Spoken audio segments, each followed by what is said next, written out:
vous êtes directeur de l'Observatoire économique de l'Institut français de la mode, professeur, expert, ayant une expérience de 30 ans au service de la conduite d'études quantitatives et qualitatives au sein de l'écosystème mode et textile. Et vous êtes aussi directeur de la chaire Première Vision IFM, économie des matières créatives pour la mode. Alors on va commencer ce talk. Vous allez nous parler justement des attentes des consommateurs vis-à-vis du marché de la mode.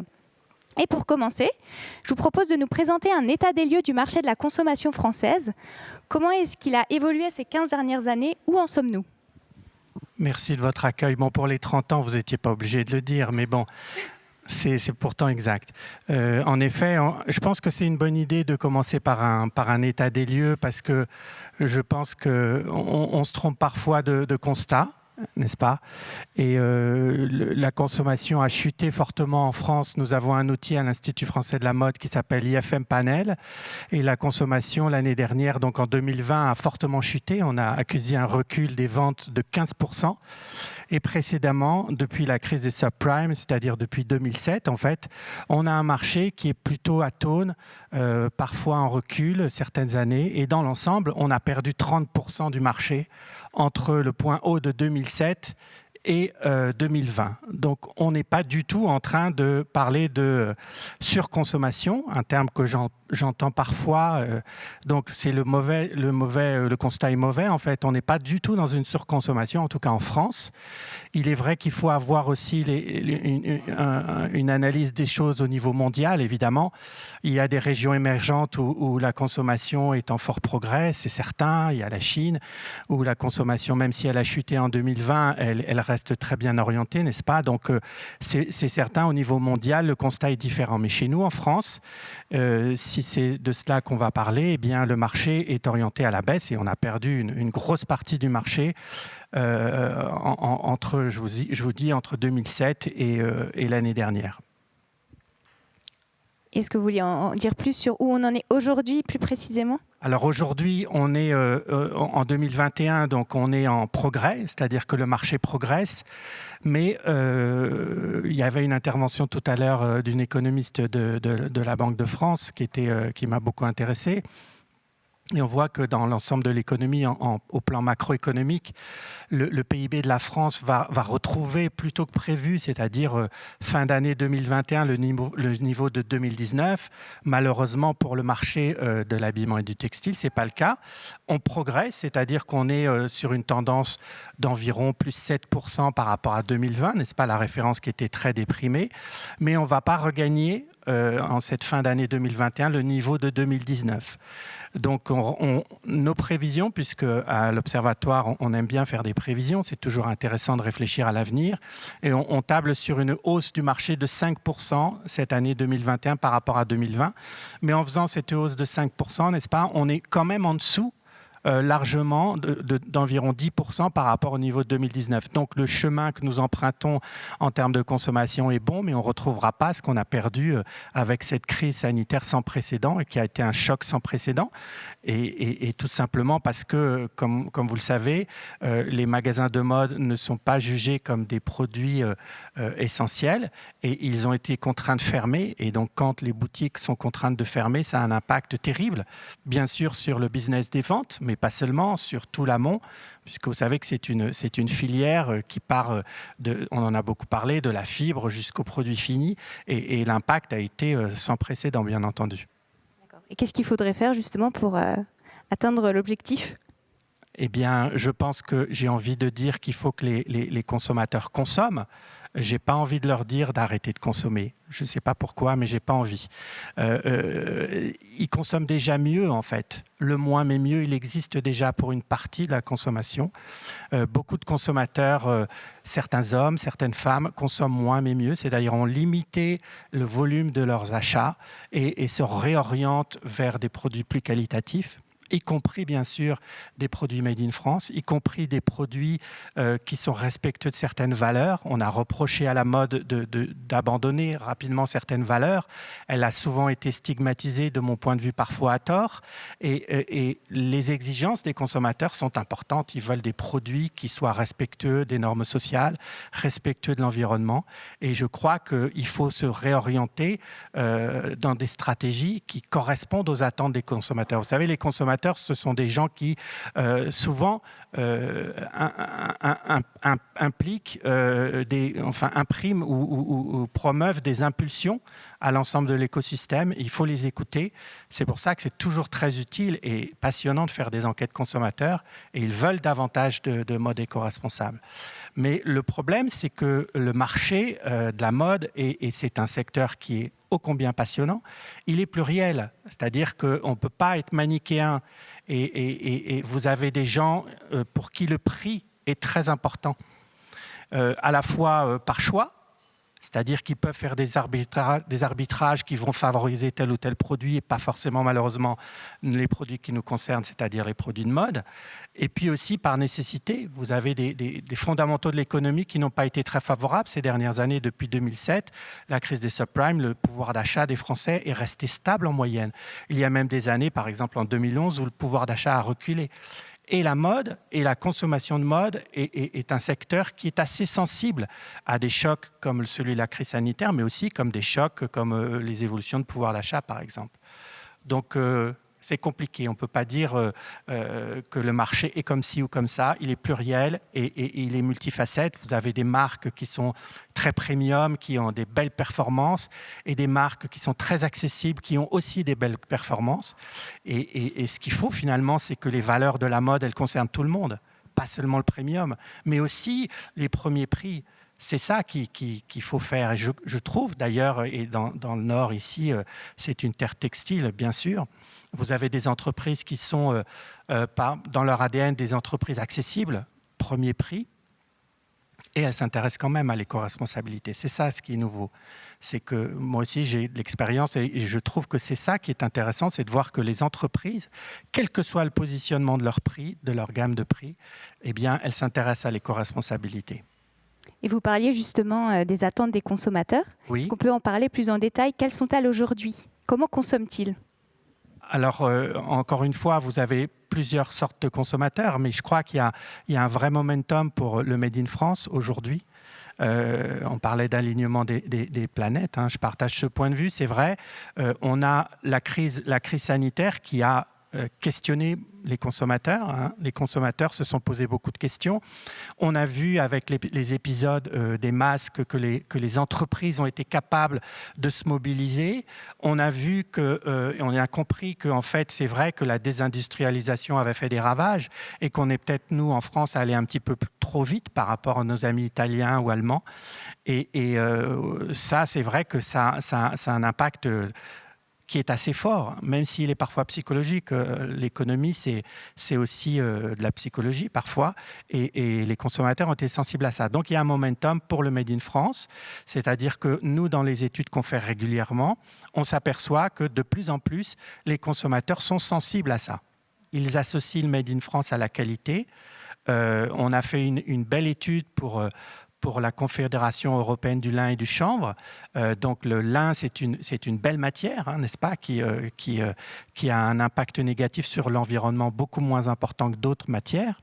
Eh bien, on a posé des questions aux consommateurs en leur demandant si la crise sanitaire allait avoir un impact dans le futur sur leur comportement de consommation. Et on leur a demandé de choisir un élément parmi une série d'items, de réponses, n'est-ce pas? De cette façon, on était sûr d'avoir leur priorité.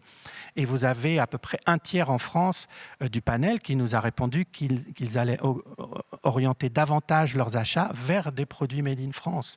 Donc, vous voyez, c'est très encourageant. Alors, évidemment, il y a aussi une partie non négligeable, 29%, qui ne vont pas changer leurs habitudes.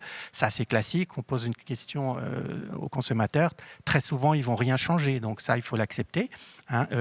Et puis, vous avez aussi une partie non négligeable, 22%, qui va se réorienter vers des produits plus éco-responsables ou un peu moins vers de la seconde main. Donc, on a de l'envie. Alors, les grincheux vont me dire, oui, ils disent ça, mais dans la réalité, ils achètent des premiers prix. Écoutez, c'est pas totalement vrai. Je crois qu'il y a on parlait tout à l'heure de 5% de produits fabriqués en France. Moi, j'ai plutôt en tête un chiffre qui est proche de 3%, mais c'est déjà si on est déjà à 5%, c'est super. Moi, je pense qu'on pourrait gagner quelques points en se mobilisant. Il y a des belles histoires. Même ici, j'ai rencontré des acteurs formidables, des entreprises.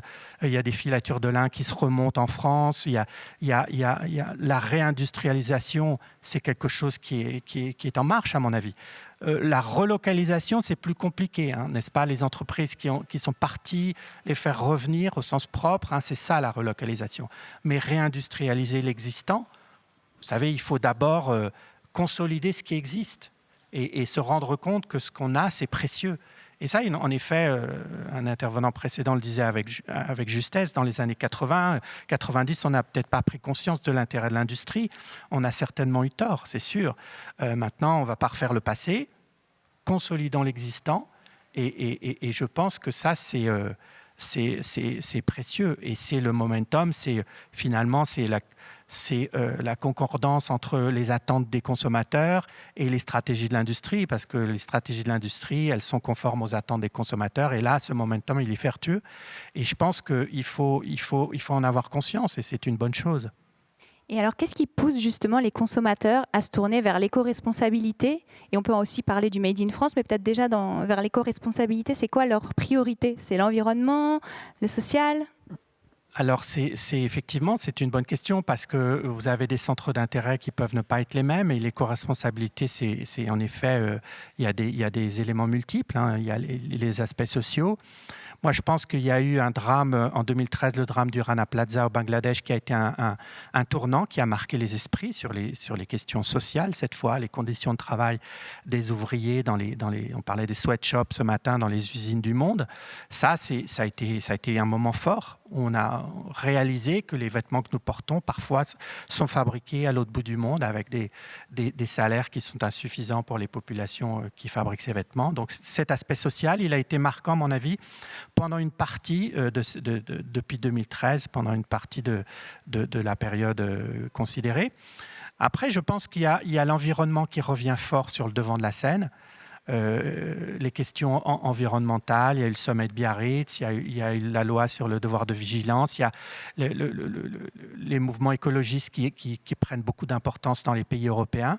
Je trouve que la question environnementale est quelque chose est une chose à laquelle on est sensible, nous les consommateurs, de plus en plus. Après, les questions sociales sont aussi présentes. On parle beaucoup aujourd'hui de l'inclusion, de ces sujets-là qui sont importants, la non-discrimination. Donc, ces éléments-là sont importants. Au fond, l'éco-responsabilité, c'est l'ensemble de tout ça. On veut des valeurs quand on est consommateur. Et je pense que les entreprises ont véritablement compris ça. Et qu'est-ce qu'on peut dire justement sur les motivations des consommateurs à aller vers le Made in France? Parce que vous avez dit que ça a augmenté, mais concrètement, qu'est-ce qui va les pousser à choisir le Made in France? Alors, je pense qu'à une époque, on disait nos emplettes sont nos emplois. On essayait de promouvoir une sorte de patriotisme économique pour le Made in France. Aujourd'hui, j'ai l'impression qu'on s'intéresse davantage au Made in France comme une sorte de garantie de respect justement d'un certain nombre de valeurs et notamment des valeurs d'éco-responsabilité. Un intervenant, encore une fois, disait fort justement que le Made in France cochait pas mal de cases, c'est vrai.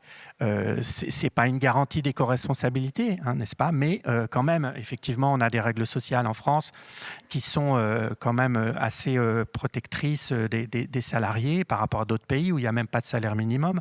Par exemple, même des pays européens ont adopté, certains grands pays européens qu'on semble admirer sans doute avec excès, ont adopté des salaires minimums il n'y a pas très longtemps. Donc, vous voyez, ça, c'est la mutation que j'observe. On est passé d'un patriotisme économique à un Made in France garanti en quelque sorte d'éco-responsabilité. Mais c'est très bien. Et puis on peut rappeler aussi qu'effectivement, ça permet de sauvegarder des emplois, ce qui est important. Il faut savoir qu'effectivement, comme vous le savez, les emplois dans l'industrie ont beaucoup diminué. Et dans les industries du textile et de l'habillement, à la fin des années 70, en France, il y avait 700 000 personnes qui travaillaient dans l'industrie. Aujourd'hui, on est plutôt autour de 100 000, n'est-ce pas, dans l'industrie. Et les emplois dans la distribution, aujourd'hui, sont estimés autour de 300 000. Donc aujourd'hui, il y a plus de monde qui travaille dans la distribution de vêtements, donc dans les services, hein, c'est le mouvement de l'économie, moins d'industrie, beaucoup moins d'agriculture bien sûr, et beaucoup plus de services. Et il ne faut pas oublier ça, la distribution, c'est 300 000 personnes. Donc moi, je suis pour toutes les chapelles et il ne faut jamais oublier que la distribution est un gros employeur. Et donc quand vous avez une entreprise de distribution qui ferme ses portes, c'est une mauvaise chose pour l'écosystème de la mode. Et aujourd'hui, on est sur un événement professionnel. Oui. Alors, quels seraient les conseils qu'on pourrait apporter aux entreprises justement pour être à l'écoute de ces attentes des consommateurs? Qu'est-ce qu'elles peuvent mettre en place aussi pour sensibiliser davantage les consommateurs, peut-être pas encore convaincus? Bah, écoutez, les entreprises sont beaucoup plus compétentes que moi et les chefs d'entreprise sont beaucoup plus compétents que moi. Je ne me permettrai pas de leur donner des conseils, mais ce que je peux observer chez ces entreprises, c'est que les stratégies mises en place sont des stratégies qui vont dans le bon sens. Je pense à quelque chose d'assez simple. On fait une enquête régulièrement sur les approvisionnements des entreprises et on s'aperçoit que de nombreuses entreprises se réorientent vers des approvisionnements de proximité. Ça peut être le Maroc, la Tunisie, les pays de l'Est, mais ça peut être aussi le Portugal et bien sûr la France. Moi, vous savez, je ne suis pas un ayatollah du Made in France. Moi, je suis pour l'Euromed, c'est-à-dire je suis pour une notion qui est un peu désuète. C'est vrai, on en parlait un peu plus il y a quelques années, mais de complémentarité entre l'Europe et les régions méditerranéennes et les pays de l'Est. Je pense que tout ça, ça peut faire un écosystème vertueux et c'est l'Europe élargie finalement d'une certaine façon, au-delà de l'aspect simplement politique. Donc, on va vers plus de proximité, ça c'est quelque chose de vertueux. Et puis les entreprises aussi nous disent qu'elles s'approvisionnent, les volumes d'approvisionnement ont tendance à diminuer, n'est-ce pas? Donc les entreprises ont compris que le marché ne pouvait pas absorber des quantités infinies de vêtements. Donc ça, elles suivent les chiffres de l'IFM, donc elles savent que le marché recule. Donc elles diminuent leurs approvisionnements. Mais elles font ça aussi pour limiter le risque des invendus, parce que ça, c'est un enjeu de taille, les invendus.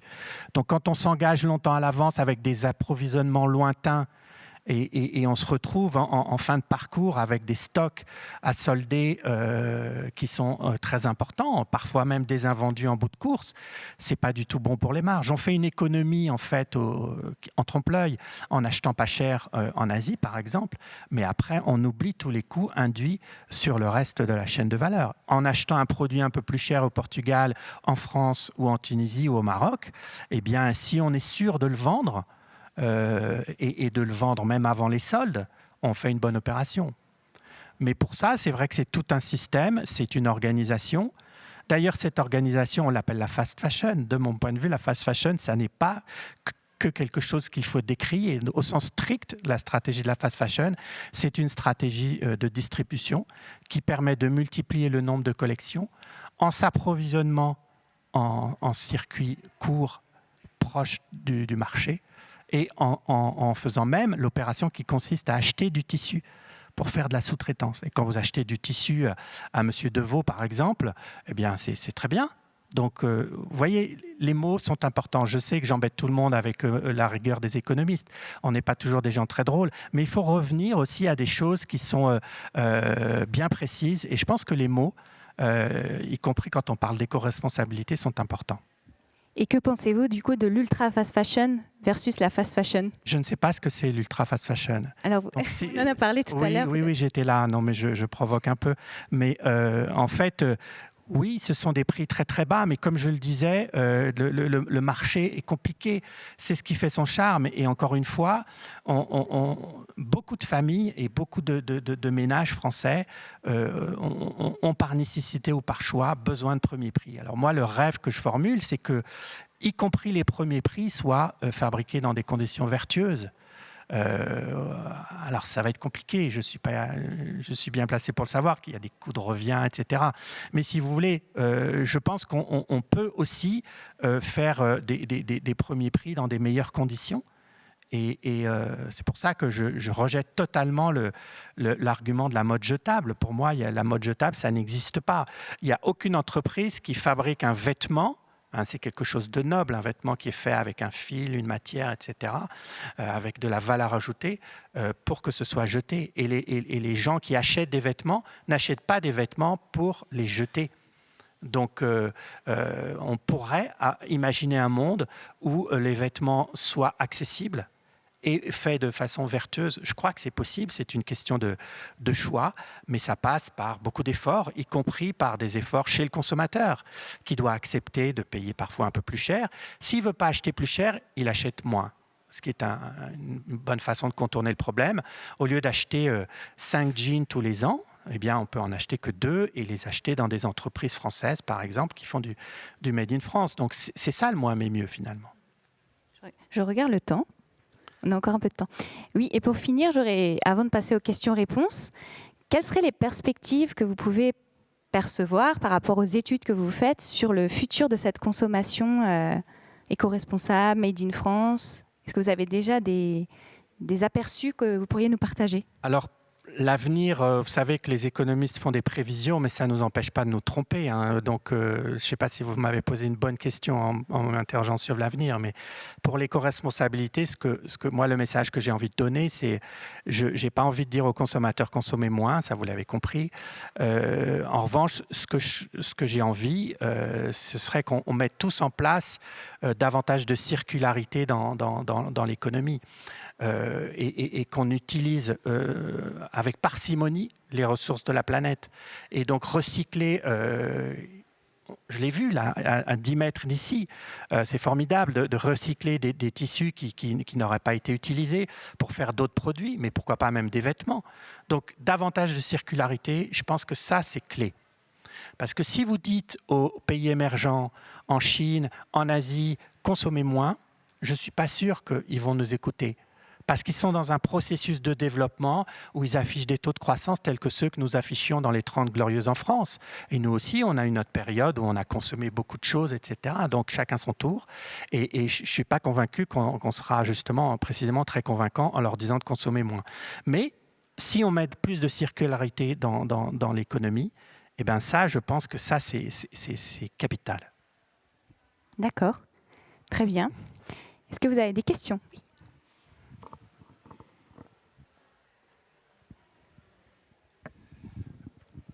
Oui, bonjour. Bonjour. Alain Risbourg, merci pour votre intervention. On a compris que vous ne souhaitiez pas qu'il y ait de baisse de la consommation. Est-ce qu'aujourd'hui, dans l'Observatoire, on parle de décroissance, notamment pour réagir ou répondre à l'urgence climatique. Est-ce qu'aujourd'hui, dans l'Observatoire, vous commencez à identifier des tendances qui vont justement vers la décroissance, la sobriété, la frugalité nécessitée donc par cette urgence climatique et quelle forme ça commence à apparaître le cas échéant? Merci de votre question. Oui, absolument. On observe ça dans les enquêtes que nous faisons auprès des consommateurs.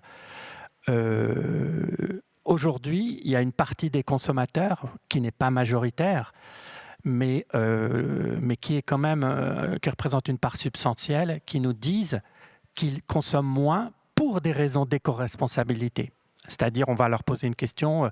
En 2019, par exemple, pourquoi vous avez consommé moins de vêtements? Est-ce que c'est parce que votre pouvoir d'achat a diminué? Est-ce que c'est parce que vous avez d'autres priorités? Est-ce que c'est parce que vous avez des stocks de vêtements trop importants? Ça, on n'en parle jamais, mais les stocks de vêtements chez nous, dans nos armoires, c'est considérable. Ou est-ce que c'est pour des raisons d'éco-responsabilité, pour préserver l'environnement? Eh bien, cette partie-là est importante. C'est autour de 15, voire 16, 17% dans certaines études. Et ça, c'est quelque chose qui est relativement nouveau. Je pense qu'il y a une dizaine d'années, je vais vous dire, même nous, en tant que professionnels des études, on n'avait pas forcément en tête l'idée de se poser la question, de demander aux consommateurs est-ce que vous arrêtez de consommer ou vous consommez moins pour préserver l'environnement. Et ça, en effet, c'est une très bonne question. Vous avez des consommateurs qui changent leur façon de consommer pour respecter l'environnement, absolument. Donc ceux-là, de mon point de vue, il ne faut pas arrêter là et dire voilà, ils arrêtent de consommer. Non. Pourquoi ils arrêtent de consommer? Pour certaines raisons, parce qu'ils ne sont pas satisfaits de l'offre actuellement, ou parce qu'ils ne trouvent pas suffisamment de produits éco-responsables, etc., etc. Donc il faut mettre en valeur une offre éco-responsable, communiquer dessus et la promouvoir pour que ces consommateurs, la fois d'après, consomment ces vêtements plus vertueux. Oui, bonjour Gilda. Alors tout d'abord, c'est Clarisse Rey du Défi. Alors tout d'abord, merci pour ramener de la rationalité parce je pense vraiment qu'on ne peut pas avancer sans rationalité, sans analyser les chiffres. C'est-à-dire qu'aujourd'hui, on va avoir une baisse de plus du tiers du marché depuis 2007. Moi, je voulais te poser une question sur la seconde main. Comment est-ce que tu analyses ce phénomène dont on dit qu'il va doubler, qu'il va dépasser la fast fashion? Et il y a une statistique qui m'a un peu troublée, c'est qu'une certaine partie des consommateurs, c'était pour acheter moins cher, mais plus. Merci Clarisse. Oui, absolument, tu as raison. Le driver, on va dire le moteur en français, pour acheter de la seconde main, dans certaines enquêtes, c'est le prix. En effet. Donc, c'est pour ça qu'il ne faut pas être manichéen. Il faut avoir en tête le côté un peu schizophrène parfois du consommateur. Et en effet, là, c'est le prix. C'est quelque chose qui monte, la seconde main, ça, on en est tous conscients. Ça va dépasser le marché de la fast fashion. Moi, personnellement, je n'en sais rien. Je ne signe pas ça du tout. Peut-être, mais voilà. Je sais qu'il y a des experts qui ont sorti ça. J'avoue, je suis un petit peu sceptique, ou alors ça sera dans très longtemps. Mais why not? Et en tout cas, pour moi, c'est aussi lié au fait que nous sommes un pays mature, on est un continent mature, l'Europe. On est arrivé à un niveau de maturité. Quand on regarde les belles courbes que fait l'INSEE depuis 1960, bon, on s'amuse comme on peut quand on est économiste, mais depuis 60, on a des super belles courbes qui montrent que ça monte dans les années 70-80 à un rythme très soutenu. Et après, ça plafonne. Et on voit bien qu'on est arrivé à un cycle de vie, à un niveau de maturité. Donc, on a beaucoup de vêtements dans nos dressings, dans nos placards. Et donc, ça aussi, ça explique la seconde main. Parce que la seconde main, ce n'est pas juste acheter des produits, c'est aussi les vendre. Ce sont les deux phénomènes. Alors, c'est bien de prolonger la vie du vêtement, moi, je trouve.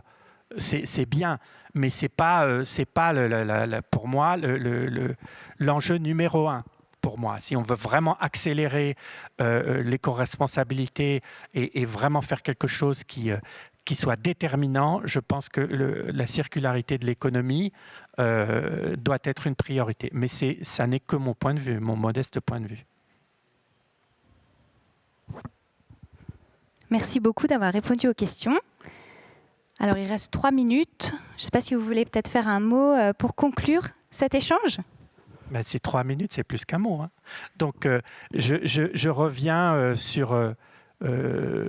finalement, si on se résume, il faut consommer, continuer à consommer, mais consommer mieux.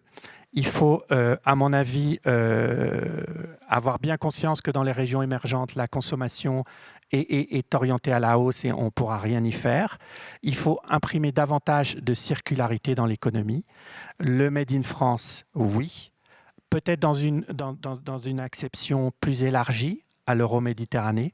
Et incontestablement, la crise sanitaire a apporté beaucoup de questions. C'est une période très particulière de l'histoire, de mon point de vue. Et il y a un momentum, très nettement, sur des enjeux d'éco-responsabilité et de Made in France. Eh bien, allons-y. Très bien. Merci beaucoup.